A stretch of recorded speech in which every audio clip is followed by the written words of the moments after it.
बिस्मिल्लाहिर्रहमानिर्रहीम। अस्सलामु अलैकुम everyone, welcome back to Arisha's home recipe. আজকের পর্বে থাকছে সবার পছন্দের মাছ ইলিশ মাছ দিয়ে আলু পটলের কারি।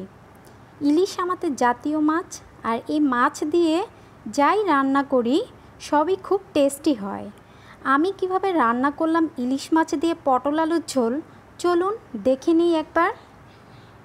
এখানে আমি পটল নিয়েছি 10 থেকে 12টি পটল।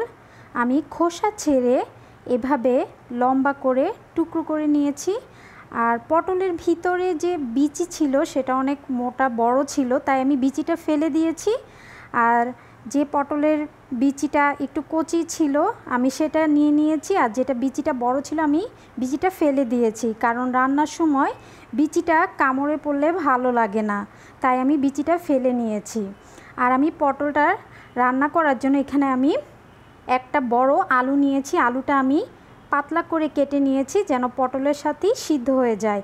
আর ধুয়ে পানিতে ভিজিয়ে রেখেছি, আলুর যে কালো কষ হয় সেটা আর হবে না। আর এখানে আমি 3 টুকরো ইলিশ মাছ নিয়েছি, আর মাছের মাথাটাও নিয়েছি। আমি মাছটাকে সামান্য হলুদ আর লবণ দিয়ে মেখে একটু ভেজে নিব।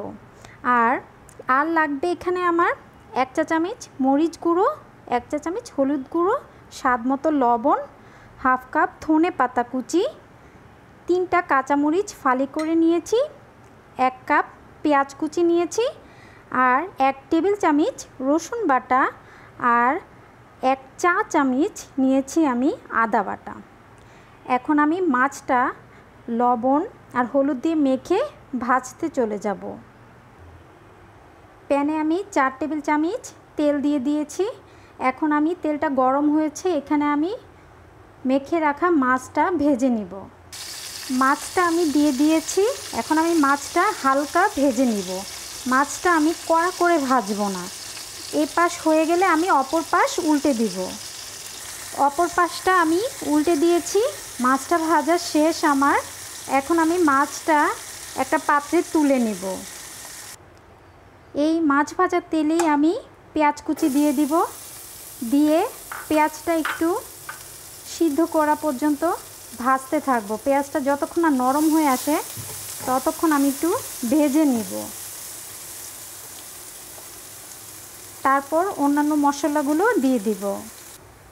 আমার পেঁয়াজটা একদম ভাজা শেষ, আমি আর পেঁয়াজটা ভাজবো না।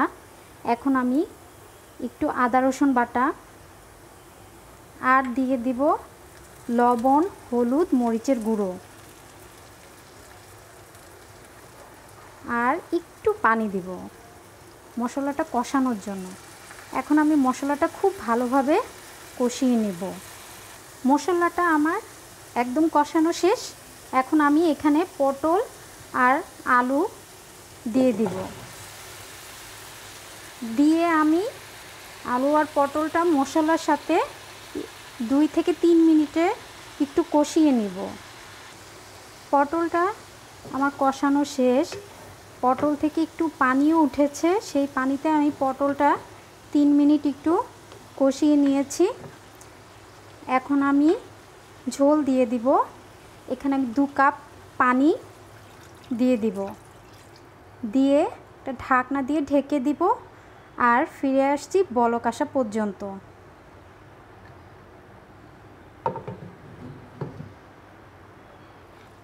পানিতে বলক চলে এসেছে, এখন আমি ভেজে রাখা মাছগুলো দিয়ে দিব।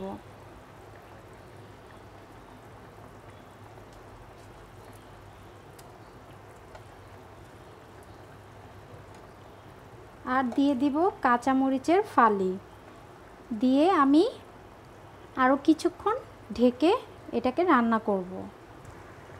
আমি চেক করে নিয়েছি, আলুটাও সিদ্ধ হয়েছে, পটলটাও সিদ্ধ হয়ে গিয়েছে, আর লবণটাও একদম পারফেক্ট আছে। আমি তরকারিটা এরকম ঝোলঝোলি নামাবো। আপনারা যদি চান তাহলে আর একটু ঝোলটা কমিয়ে নিতে পারেন। এই পর্যায়ে চুলাটা একটু বাড়িয়ে দিবেন, ঢাকনাটা সরিয়ে দিবেন, তাহলে ঝোলটা একটু কমে যাবে। আর এই পটল ইলিশটা একটু ঝোলঝোলি খুবই টেস্টি হয়। এখন আমি কিছু ধনে পাতা দিয়ে দিব।